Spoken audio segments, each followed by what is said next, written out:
you very much, Kobe. So, an incredible series and a lot of incredible players there for that one. It's been a week full of high-stakes games and huge plays, but there was one player who stood out from the rest of the pack.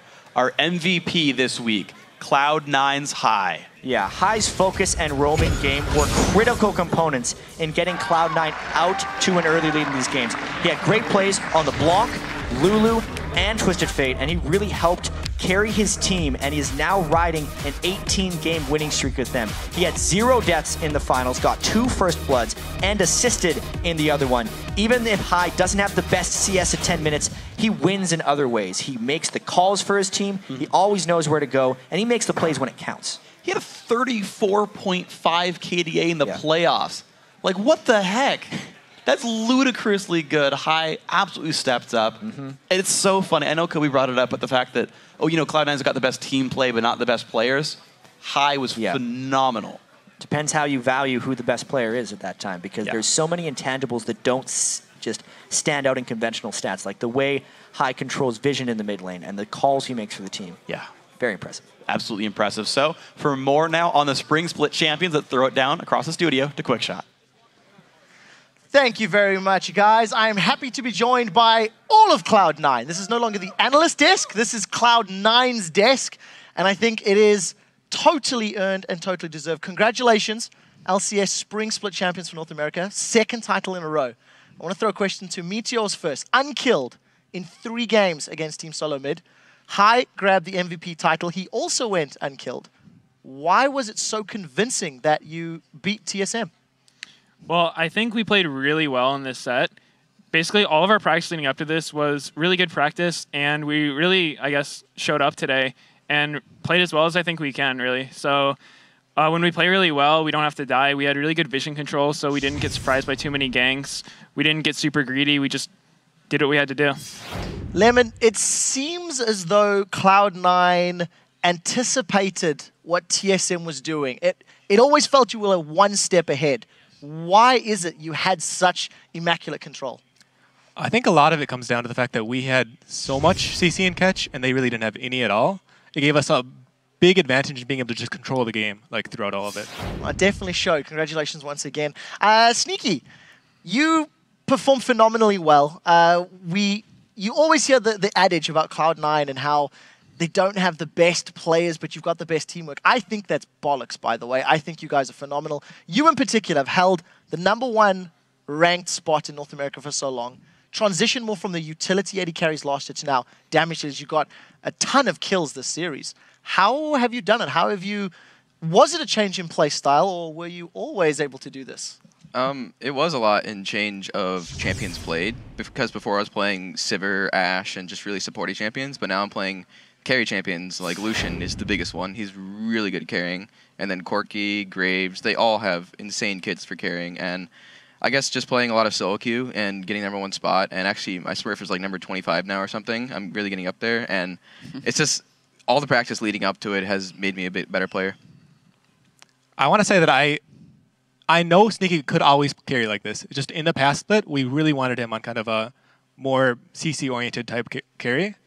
But this split, Lucian and champs like that have just been much stronger. Well, it's good play. I want to know, how do you keep #1 on the solo queue? What's your trick? And how do you have a 2nd Smurf in 25? What's Sneaky's secret to solo queue? Well, obviously playing the AD carry role is a lot of the big key, because I can actually get the big items and one-shot most people with like Draven and stuff. But I actually have to battle Chris a lot for the #1 spot, because he plays the game and wins with a lot of points, and I have to get it back myself. Well, it definitely works in your favor. Balls, you are widely regarded as the best top laner in North America. I know you personally silenced me as a critic at Intel Extreme Masters World Championship, delivering. You always deliver. I mean, there's never a doubt. So my question to you is, how is it that you can always perform at such an incredibly high level, and it appears that nothing phases you? Well, I just play a top lane line. I have to, you just have to start. Well, that's pretty obvious. Because there's not really much to say about this. I just farm a lot. You just play the game? PvE. Yeah, I just try to survive. Jax versus Renekton. I think that was the hardest lane of the game. And all I had to do was survive for my team and get to late game, and that's when I can carry. Well, it definitely works out. Congratulations once more. We're going to go back to Meteos for this one. Talk a little bit more about Cloud9 throughout the split.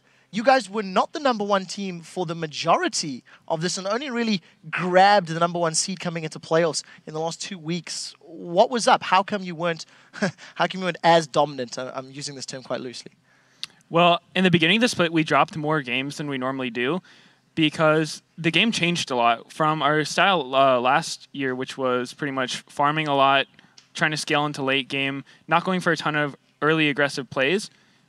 And then this season we had to change a lot more, especially for me. I had to play like Lee Sin, stuff like that, and go for the early plays. And sometimes when you go for early plays, they can either backfire and you get really behind if they don't work, and the early game champions just aren't as good at scaling into the game. So we lost a few games just because we got outscaled and we couldn't make the plays that we had to. So a lot of it was just trying to adapt to the game as it's changing. So it's always possible. Every time there's a new change, we might not adapt correctly, but we do our best, and we brought it together pretty well towards the end. I like the discussion about adapting, because I've got a question for Lemon. Just a few more before we start to wrap this up. How is it that Cloud9 is such a moldable team? When I look at North America and Europe, no team stands out to me as a team that changes or adapts as quickly or as effectively as Cloud9. So how do you manage to interpret patches and adjust each of your team's individual play styles to match it?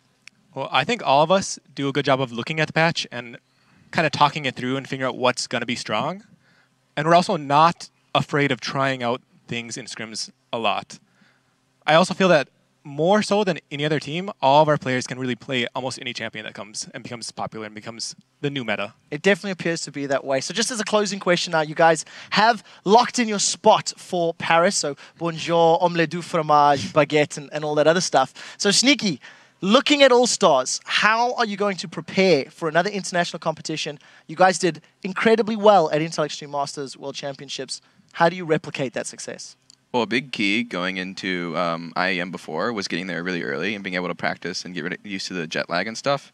And then we were able to practice some in scrims against our European team, Cloud9 Eclipse. So I think if we get some good practice against some European teams and whoever else is out there, the Korean teams and China teams, then I think we can perform well.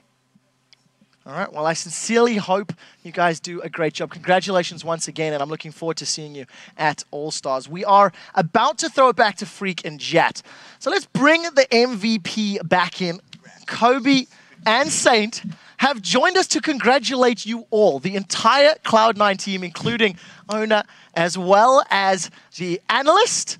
And I think we just need to celebrate just one last time. I believe after your fantastic performance securing a Splinks of Champion, we need to celebrate one last time. The North American All-Star representatives. Congratulations, guys. We haven't told you yet, but you need to clean this up afterwards. Congratulations, guys. Thank you very much. We're going to throw this back over to the cast today to wrap up.